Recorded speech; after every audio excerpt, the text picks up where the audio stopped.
레위기 7장 37절에서 38절까지 말씀 우리 다 같이 한 목소리로 합독합니다. 이는 번제와 소제와 속죄제와 속건제와 위임식과 화목제의 규례라. 야훼께서 시내 광야에서 이스라엘 자손에게 그 예물을 야훼께 드리라 명령하신 날에 시내산에서 이같이 모세에게 명령하셨더라. 한번 따라 하시기 바랍니다. 감사의 향기와 무게. 한 주 동안 감사에 대한 말씀을 나눴는데요. 오늘은 감사의 향기와 무게라는 제목으로 말씀을 나누겠습니다. 고대에는 제사를 드렸죠. 하나님께 드려지는. 우리는 지금 예배를 드리고요. 레위기에는 그 제사법이 나와요. 지금 우리도 예배를 드리지만 레위기의 제사법을 보면 정말 하나님께 지금으로 말하면 예배 드리기가 너무 어려운 거예요. 굉장히 복잡하고 많습니다. 그래서 크게 제사가 번제, 소제, 그 다음에 화목제가 있었어요. 그 다음에 속건제, 속죄제. 이게 5가지 제사예요. 큰 제사가요. 근데 속죄하고 이 번제하고 속건제하고 속죄제는 이건 의무적으로 드려야 되는 거예요. 내가 죄를 지면 반드시 드려야 되는. 그러니까 자원하는 제사가 아니에요. 그래서 속죄제와 속건제는 의무의 제사예요. 근데 소제와 번제와 화목제는 이거는 자원함으로 드리는 거예요. 이게 감사제예요. 이 3가지가 다 감사해서 자원하는 마음으로 드리는 게 번제와 소제와 화목제였어요.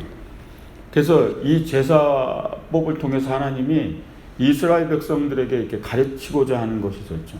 죄에 대한 부분과 감사에 대한 부분을 크게 나누면, 큰 축으로 나누면 그거를 예배를 통해 가르쳐 주신 거예요. 그럼 우리가 알아야 돼요. 예배의 핵심이 뭔지요.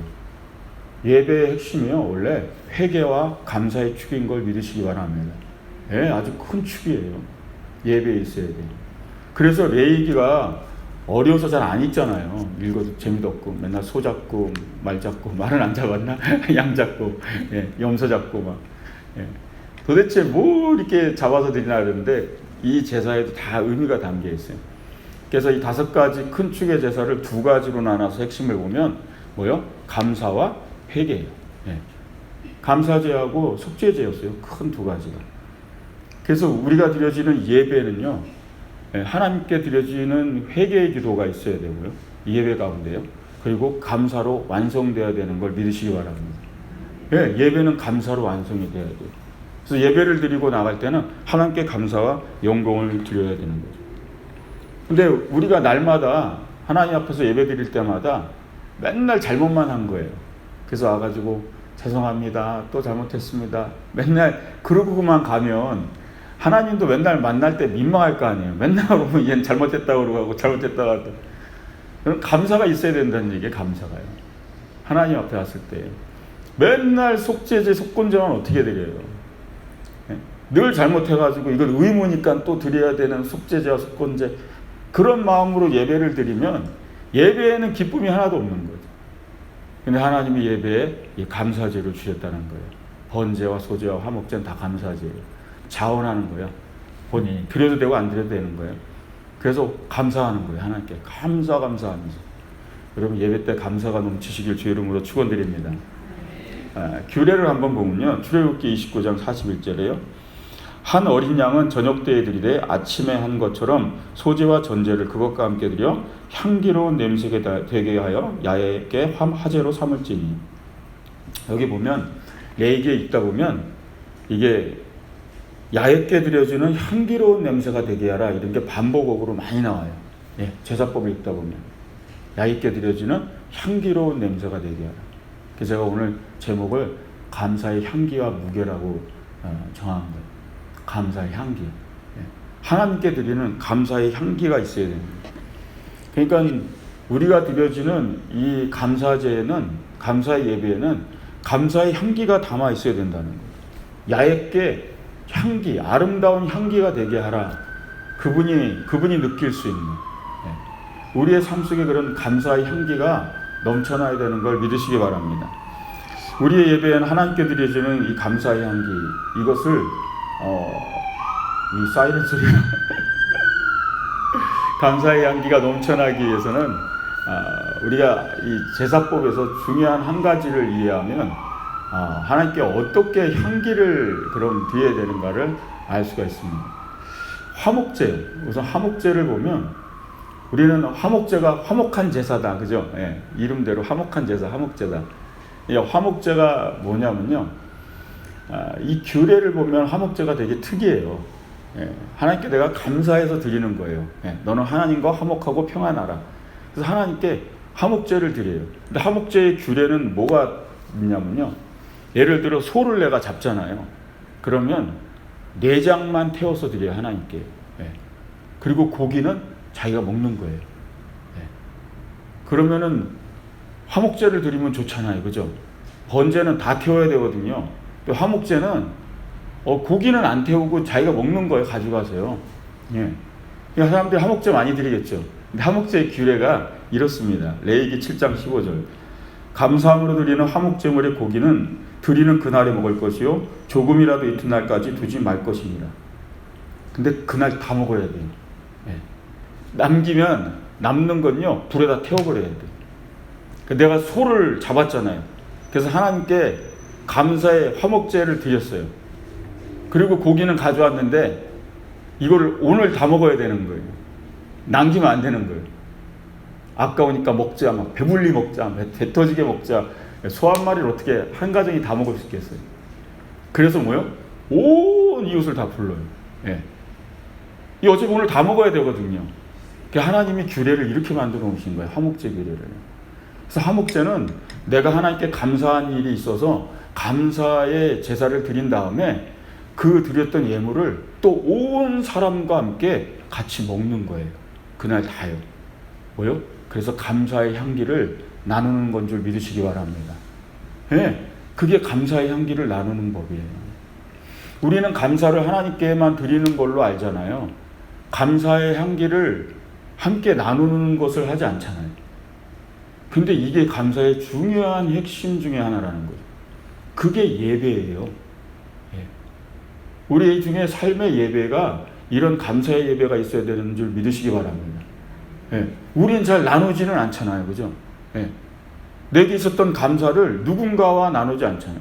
그 고기를 같이 나눠 먹으면서 나의 감사를 나누는 거예요. 같이 떡을 떼든 고기를 나누든 그게 바로 화목제예요. 화목제. 그래서 감사를 완성하라는 거예요. 예. 뭘요? 나눔으로요. 그게 진정한 감사의 향기인 걸 믿으시기 바랍니다. 그래서 온 친척과 이웃을 다 불러 모이고 자기가 왜 감사제를 드렸는지, 하나님께 뭘 감사한지 그것을 서로 나누는 거예요. 예. 그냥 고기만 나누는 게 아니라 그걸 나누고, 그래서 모두가 함께 감사하는 거예요. 나의 감사를 모두가 감사하는 거예요, 하나님께. 그래서 그 향기를 하나님이 받으신다는 거예요. 그래서 화목제의 향기를 받으시는 거예요. 그게 바로 예의계 속에 있는 깊은 하나님의 은혜인 걸 믿으시기 바랍니다. 근데 나 혼자 감사하고 말면 감사의 향기가 얼마 되지 않는 거예요. 그냥 나 혼자 감사하고 말. 근데 모두가, 나의 감사를 모두가 감사하며 하나님께 나눌 수 있는 것, 그 감사의 향기가 넘쳐나는 걸 믿으시기 바랍니다. 우리는 이제 감사에 대해서 중요한 한 가지를 알아야 돼요. 감사는요, 그 향기를 넘쳐나게 하는 거예요. 그래서 감사는 나눔으로 완성하는 건 줄 믿으시기 바랍니다. 예배의 핵심의 큰 축을 하나 얘기해 드렸어요. 감사예요. 감사제. 또 하나는 속죄제예요. 회개예요. 모든 예배에는 이것이 있어야 되고요. 우리의 삶 속에도, 삶의 예배에도 감사와 회개가 항상 있어야 돼요. 그래서 오늘 그 말씀을 나누는 가운데 여러분들이 더 하나님께 감사하시길 주의 이름으로 축원드립니다. 예, 땡스기빙 이 절기에 여러분들이 감사의 향기를 더 올려드리기 위해서 더 나눠야 된다는 거죠. 나의 감사를 함께. 감사한 일이 있으면 더 나누는 거죠. 예. 그리고 나의 감사를 모두가 또 감사해 주는 거. 축복해 주며 감사하는 거. 너에게 이렇게 감사한 일이 있었냐? 그래서 나도 감사하다. 그러면서 함께 고기를 먹으면서 모든 사람들이 감사했던 감사. 그 감사의 향기를 기억하시기를 주의 이름으로 축원드립니다. 두 번째 따라 하시기 바랍니다. 감사는 용서의 무게를 지는 것이다. 예, 제가 감사 예배의 큰 축이 두 가지라 그랬잖아요. 예, 속건제와 속죄제 얘기하려는데, 용서요. 우리는 회개만 생각하면 잘못을 구하는 것만 생각하잖아요. 그럼 반대적으로 하나님은 뭐 해야 돼요? 용서를 해줘야 돼요. 그러니까 회개에 있어서는 이 두 가지 구조예요. 누군가 용서를 구하면 누군가 용서를 해줘야 돼요. 그래야 회개가 완성되는 거죠. 근데 여러분, 이 용서가요, 간단하지 않아요. 쉬운 게 아니에요. 우리는 생각하죠. 하나님 전능한 분인데 제가 잘못했습니다 그러면 자비하심이 바다와 같고 마음이 한량없이 넓은 분이라 무조건 용서해 주시잖아요. 그죠? 그러니까 하나님께는 용서가 간단한 줄 알고 있어요. 이게 첫 번째 착각이에요. 성도들이. 하나님이 우리를 용서해 주는 건 전능자라 아주 쉬운 건 줄 알고 있는 거죠. 우리. 그래서 하나님 오늘 잘못했는데 용서해 주세요. 속죄제와 속건제를 드리면서 제가 이런 잘못을 했는데 용서해 주세요. 그럼 그래 용서해 줄게. 이게 아니라는 거예요. 용서는 간단하지 않아요. 왜냐하면 하나님의 통치의 근본이 뭔지 아세요? 정의예요. 정의. 하나님이 이 땅을 다스리는 그 통치의 근본이 정의라고요. 정의를 세워야 된다고요. 정의는 뭐냐면 잘못한 것에 대해서 심판을 해야 되는 게 정의예요. 잘못을 했으면 대가를 치르게 해주는 게 정의예요. 그러니까 하나님은 공의의 하나님이시잖아요. 정의의 하나님이시라고요. 그러면 잘못을 한 자에게 잘못된 대가를 치르게 해주고 심판을 해야 되는 게 맞아요. 그래야 하나님의 통치의 원리가 정의로 이 땅 가운데 이루어지니까요. 그러니까 하나님은 정의로운 분이십니다. 하나님은 공의로우신 분입니다. 그리고 하나님을 따르는 거죠. 그런데 누가 지금 잘못을 했어요. 남한테 피해를 줬어요.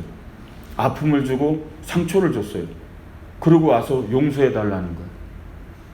그럼 하나님이 이 사람을 용서해 주면요. 그럼 피해를 당한 사람은 어떻게 해요? 어쩌면 회복이 불가능한 피해를 당한 사람은 어떻게 해요? 이 사람은 용서해 달라고 그러고, 피의자는 용서해 달라고 그러고 피해자는 있고, 그럼 하나님은 피의자를 용서해 주시면 그러면 피해를 당한 사람은 어떻게 해요? 하나님께 묻겠죠. 따지겠죠. 공의의 하나님이십니까? 하나님 정의의 하나님이십니까? 그럼 하나님 어떻게 해야 돼요? 용서하기도 용서 안 해줄 수도. 용서는 간단한 게 아니라는 거예요. 죄는 반드시 심판을 받아야 된다는 원리가 있는 거예요. 그런데도 하나님이 용서를 해주신다는 것. 그게 바로 용서의 무게예요. 무게. 용서의 무게를 우리는 생각해 본 적이 없잖아요. 하나님이 지시는 용서의 무게는 우리가 생각하지 않는 거예요. 속죄제와 속건제를 드릴 때마다 그 용서의 무게를 하나님은 지시는 거예요. 우리는 잘못했습니다. 용서해 주세요 하면 그만이지만 하나님은 그 무게를 져야 돼요. 뭐요? 피해자들의 원성과 원망. 요나의 이야기를 들으면 여러분들이 금방 이해할 수 있어요. 니느웨로 가서 회개를 선포하라 했더니 안 가잖아요. 악독한 백성이라고. 여차여차 막 물고기 뱃속에 들어가고 나와갖고 결국은 니느웨에 가갖고 전하긴 전했어요. 메시지는 단 한 가지예요. 40일 뒤에 이 성이 멸망하리라. 뭐요? 40일 뒤에. 요나가 바깥에서요 봅니다. 40일 동안 보는 거예요. 40일을 기다리는 거예요. 왜? 멸망하는 걸 보려고. 40일 후에는 이 성이 멸망하리라 그러고 꼭대기에 올라가서 보는 거예요. 40일을 기다리는 거예요. 40일째가 왔어요. 아무 일도 없는 거예요. 멸망하지 않는 거예요. 그때 요나가 하나님께 성질을 냅니다. 화를 내는 거예요. 저 악독한 백성을 내가 이렇게 멸하지 않을 줄 내가 알았다고. 당신은 자비로우시고 늘 그냥 인내하시고 사랑이 많으셔서 저 백성들을 용서할 줄 내가 알았다고 하면서 막 하나님께 승질을 내요. 왜? 그게 피해자들이에요. 용서의 무게예요. 니느웨 백성들을 용서한 것에 대한 그 무게는 하나님이 지시는 거예요. 요나마저도 하나님을 공격하잖아요. 하나님의 공의를, 하나님의 정의를 따지고 드는 거예요. 내가 죽기까지 성냄이 가하니이다. 요나서에 그렇게 적혀 있어요. 내가 목숨 걸고 당신 앞에 승질내는 게 그게 가하다고, 맞다고요. 그게 요나의 이야기. 하물며 우리들은 안 그러겠냐. 하물며 이 땅에 살면서 우리들은 안 그러겠냐. 저들을 어떻게 용서하냐. 내게 이렇게 아픔을 준 사람을 어떻게 용서하냐. 내게 이 고통을 준 사람을 어떻게 용서하냐고. 근데 주님은 용서하시고 그 무게를 지는 거예요. 그 비난과 고통과 그 수많은 사람들의 아픔의 소리에 그 무게요. 용서의 무게를 지는 거예요. 용서해 주는 건 쉬운 게 아니에요. 용서의 무게를 지는 거죠. 속죄제와 속건제를 드릴 때요. 이것이 하나님 앞에 왜 감사로 마무리되어야 되는가 하는 거죠. 이 제사를 드릴 때마다 하나님은 용서해 주셔야 되거든요. 그 무게를 또 지셔야 되는 거. 그래서 이 속건제 안에도 나를 용서해 주시고 내 죄의 짐에 그 용서의 무게를 지시는 하나님께 감사를 드려야 되는 줄 믿으시기 바랍니다. 그래서 감사는 용서의 무게를 지는 걸 알아야 돼요. 용서의 무게. 누군가는 목회를 하다 보면요, 용서의 무게를 져야 될 때가 있어요. 주의 종들이. 그게 제일 힘들어요, 사실. 왜? 저는 예수가 아니니까. 전 주님이 아니니까. 근데 용서의 무게를 져야 돼요. 신앙인들은 그 깊이를 알아야 돼요. 믿음의 삶을 살면서 용서의 무게를 질 줄 아는 자가 되시길 주의 이름으로 축원드립니다. 때로는 내가 용서해 줌으로 그 무게를 오히려 져야 될 때가 있는 거예요. 주님 편에서 보세요. 죄를 지은 자도 내 자녀이고 피해를 입은 자도 내 자녀예요. 하나님의 딜레마죠. 이는 용서해달라고 잘못했다고 회개를 하고 있고, 피해자는 복수를 해달라고, 내게 고통을 준 자는 하나님은 공의로 다스려달라고, 당신의 정의를 행하시라고 외쳐대면 그럼 하나님은 어떻게 해야 되는 거예요? 중간에서 용서하시고 그 무게를 지신다는 얘기예요. 하나님은 그 오해와 원성을.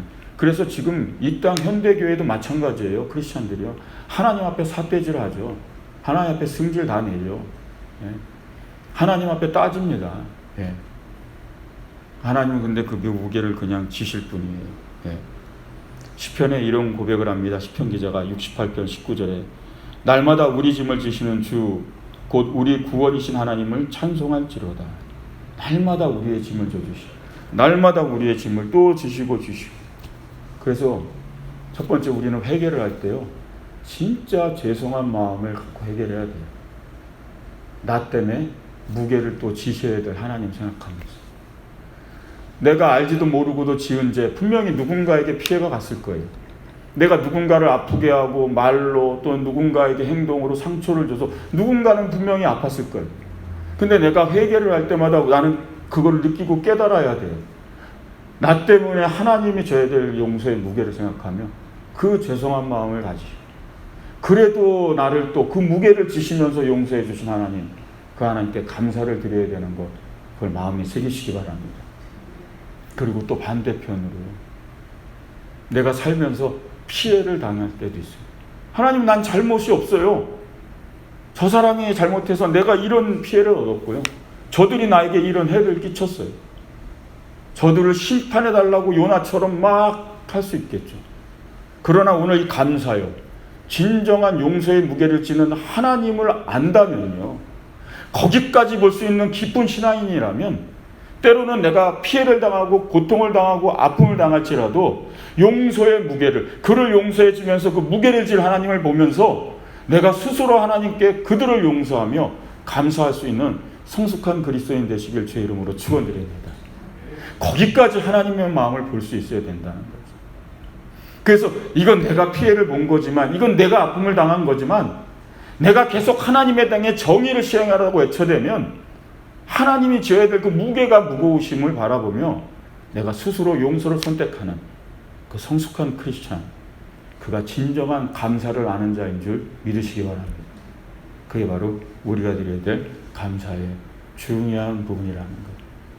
여러분, 용서의 무게 마음에 담으시면서, 용서는 쉬운 것이 아니에요. 누군가는 용서할 때마다 그 무게를 지는 거죠. 용서에 대한 무게. 여러분들도 그 무게를 지시길 바랍니다. 하나님 기뻐하십니다. 그 용서의 무게, 그게 바로 우리가 얘기하는 이 십자가라고 하는 거예요. 십자가. 내 잘못이 아니잖아요. 하나님이 뭔 잘못이 있어요? 근데 대신 짐을 져 주시는 거죠. 세 번째 따라 하시기 바랍니다. 감사는 범사에 단단한 마디를 만드는 것이다.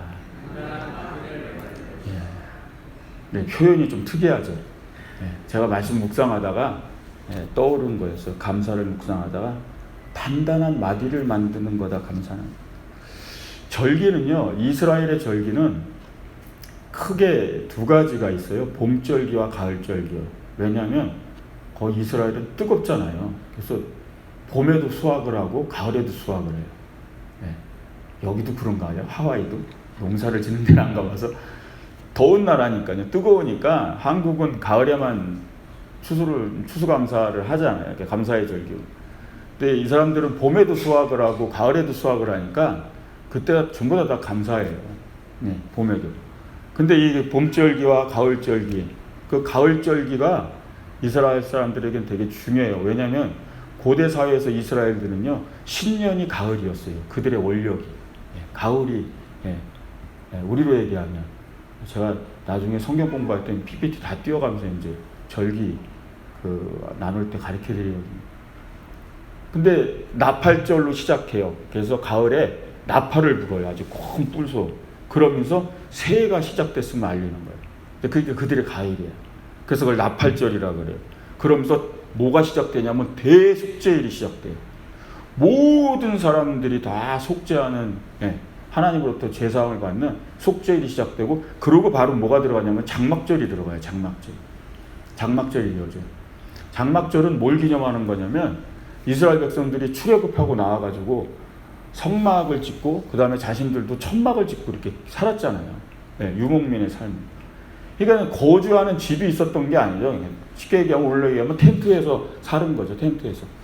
그거를 기념해서 장막절 절기를 지켜요. 지금도 지킵니다. 지금도 이스라엘에 가면요, 장막절 때는요, 커피빈 옆에 있잖아요.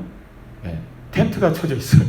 그래서 커피빈에서 테이크아웃을 해서 거기서 마십니다. 이 사람들. 지금 현대로 이제 상황이 바뀌었으니까. 그래서 아파트에다, 이스라엘도 아파트 있어요. 아파트 다 살면 장막절을 지켜야 되잖아요. 그래서 베란다에다가 텐트를 칩니다. 베란다에다 텐트를 치고 거기서 이렇게 이제 있는 거죠. 그러니까 형식만 남은 거예요. 형식만. 지금은요. 원래 광야로 나가가지고 장막을 쳐야 돼요. 정말. 그리고 거기서 그 뜨거운 데서 지내야 되는데 이 사람들도 이제는 좀 편리주의가 돼가지고요. 그래가지고서 그 커피빈 옆에다가 장막 이렇게 쳐놔요. 그래서 나름대로 장막절을 지킨다는 사람은 거기 가서 커피를 마셔요. 그 옆에 와서 테이크아웃 해가지고. 그 장막절 절기의 사람들이 뭘 하냐면요. 지금까지 이 할아버지나 아버지들이 자녀하고 장막절에는 이게 구멍이 이렇게 숭숭숭숭 원래 뚫어져 있는 게 맞아요. 이게 왜냐하면 그 나뭇가지를 얹혀서요. 하늘이 약간씩 보이게 돼 있어 원래. 근데 지금은 텐트를 치죠. 누워가지고 얘기를 해주는 거예요. 모세의 이야기를 해줍니다. 하나님이 우리를 어떻게 출애굽을 시켰고, 홍해를 어떻게 가르셨고, 먹을 것이 없을 때 만나를 어떻게 내려주셨고, 물이 없을 때는 반석을 깨트려서 물을 내어주시고, 그런 좋으신 하나님이다라고 자녀들한테 그 신앙을 교육하는 절기가 이 장막절이에요. 그래서 그 이야기들을 계속 자녀들한테 해주는 거예요. 만나와 메추라기를 우리가 먹었고 반석에서 나오는 물을 마셨고, 그래서 오늘날 우리에게 풍성히 주신 수확에 우리는 하나님께 감사를 드려야 된다. 이제는 우리가 텐트도 치지 않잖냐. 이제는 하늘에서 만나를 내려주셔서 먹고 사는 게 아니라 이 땅에 수많은 수확을 주셔서 이 풍요를 주셔서 우리가 이거 다 먹고 살지 않냐. 그러니 우리가 하나님께 감사해야 된다. 그 감사의 이 절기를 통해 감사하는 거죠. 그게 이들의 가을절기. 봄절기는요. 6월절, 무교절, 7.7절. 그게 봄절기예요. 이스라엘 백성들이 출애굽했던 시점에 드렸던. 우리나라로 한 3월, 2월 반에서 3월 그 정도 돼요. 근데 이들은 이 절기 또한 굉장히 중요하죠. 노예로부터 백성이 구원받은 절기잖아요. 그래서 온 가족이 이 식사를 할 때 이제 막 질문을 해요. 여기에 대해서. 그러면 자녀들이 막 대답을 하고 그래요. 6월절에 대해서, 출애굽에 대해서. 그래서 어떻게 하나님께서 이 백성을 해방시켜 주셨는가 가르쳐주고 나누는 그 절기예요. 그래서 이 유대인들의 교육이요, 굉장히 잘 되어 있습니다. 예. 그래서 그것이 끊임없이 이어져 와서 자녀들은 이걸 굉장히 절기들을 잘 지켜가요. 그래서 지금도 절기들은 꼭 지켜갑니다. 제가 왜 이 절기 얘기를 할게요. 여러분 우리도 지금 추수감사 절기 그죠? 예? 뭐 다 지내잖아요. 부활절, 성령 강림절 절기들이 있잖아요. 그 절기들을 지키면서 우리가 무엇을 생각하는 거예요? 하나님께 감사죠, 감사해요. 그래서 절기는요, 저는 대나무의 마디와 같다라고 생각한 거예요. 여러분 대나무가요, 원래 그 마디가 중간중간 없으면 힘 하나도 없습니다, 대나무는. 중간에 그 마디가 없어버리면 대나무는 밟으면 그냥 짜게져 버리고요. 대나무는 그냥 휘청휘청 돼요. 대나무가 단단한 이유는요, 그 중간중간에 마디가 있어서 그러죠. 그게 바로 절기라는 거예요. 감사의 마디마디가 많을수록 나무가 단단한 줄 믿으시기 바랍니다. 그래서 제가 얘기한 거예요. 감사는 범사에 단단한 마디를 만드는 거라고요. 내 인생의 삶이 대나무와 같은 긴 나무라면 감사의 마디가 내가 얼마나 많으냐, 그 단단한 마디가. 그러면 굳건하고 단단한 신앙이 되는 걸 믿으시기 바랍니다. 절기가 바로 그런 걸 주는 거예요. 우리가 하나님께 감사의 절기를 주면서 단단한 마디를 만들어가는 거예요. 내가 정말 하나님께 감사했던, 내 삶을 지탱해 주시고 내 삶을 이끌어 주신, 그래서 고난주간, 부활주일, 성령 강림 주간 수많은 그런 절기를 지날 때마다 내가 하나님께 또 감사한 그 단단한 마디를 또 만들어가는 거죠. 여러분들의 세월을 회상하면서 감사의 마디를 범사에 많이 만드시길 주의 이름으로 축원드립니다. 이스라엘의 제사 중에 타미드 제사라는 게 있어요. 타미드. 이걸 한글 성경에서는 상번제라고 번역을 했어요. 상번제. 이게 번제예요. 번제는 제가 뭐라 그랬죠? 감사제라 그랬죠? 네. 근데 이 타미드 제사가 어떤 제사냐면요, 하루에 2번 드리는 제사예요. 아침과 저녁에. 네, 그걸 상번제라고 했어요. 제사장은요, 매일 이렇게 드렸어야 돼요. 매일 아침, 하루에 2번이요. 아침과 저녁에 늘 제사장이 이걸 드린 거예요. 감사제. 민수기 28장 3절 4절에 나옵니다. 또 그들에게 이르라, 너희가 야곱께 드릴 화제는 이러하니 1년 되고 흠없는 순양을 매일 2마리씩 상번제로 드리되 어린 양 1마리는 아침에 드리고 어린 양 1마리는 해질 때에 드릴 것이. 네, 아침과 저녁으로. 네, 매일. 구약시대가 아니면 감사하시기 바랍니다. 네, 이 수많은 4개의 제사를 다 드리려면요, 정말 힘들어요. 정말 우리가 얼마나 간단하게 예배를 드리는데, 어떤 분들은 지금 수요 예배, 금요 예배, 주일 예배, 새벽 예배, 이 예배 많다 그러는데요, 내기를 보시면요, 한 10분의 1은 줄여놓으신 겁니다. 엄청나게 줄여놓으신 겁니다. 하루에도 2번씩 드려야 되는데요, 이 번제와 소제를 드릴 때 이 타미드 제사는 아침과 저녁에 감사제를 드리는 거예요.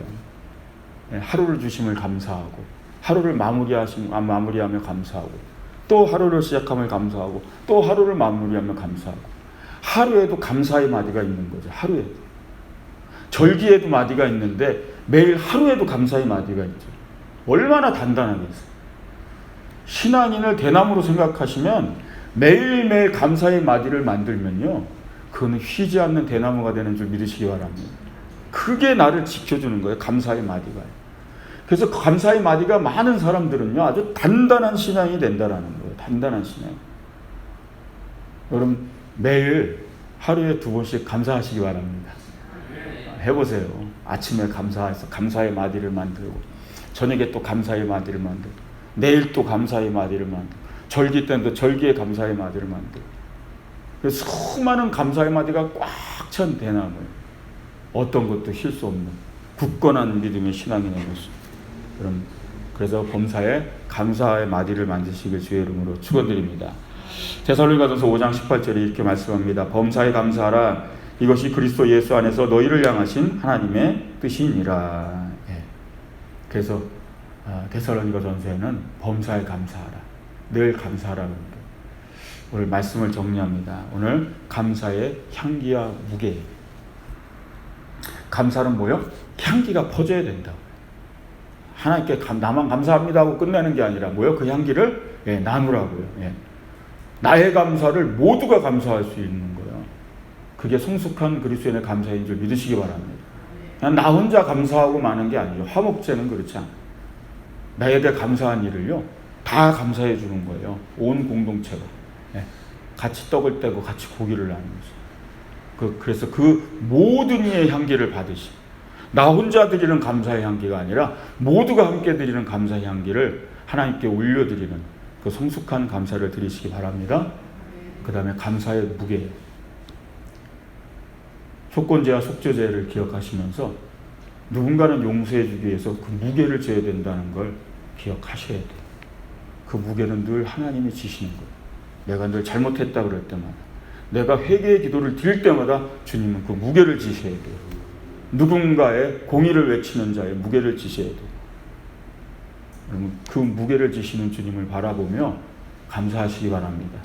그리고 내가 또한 피해를 당하고 하나님의 공의를 구하고 막 정의를 외쳐야 될 때, 나로 인해 또 주님이 지셔야 될 용서의 무게를 바라보며 정의를 외치고 보복을 해달라고 하기보다는 내가 스스로 용서한 주님의 용서의 무게를 가볍게 하는 성숙한 그리스도인의 감사를 드리시길 주의 이름으로 축원드립니다.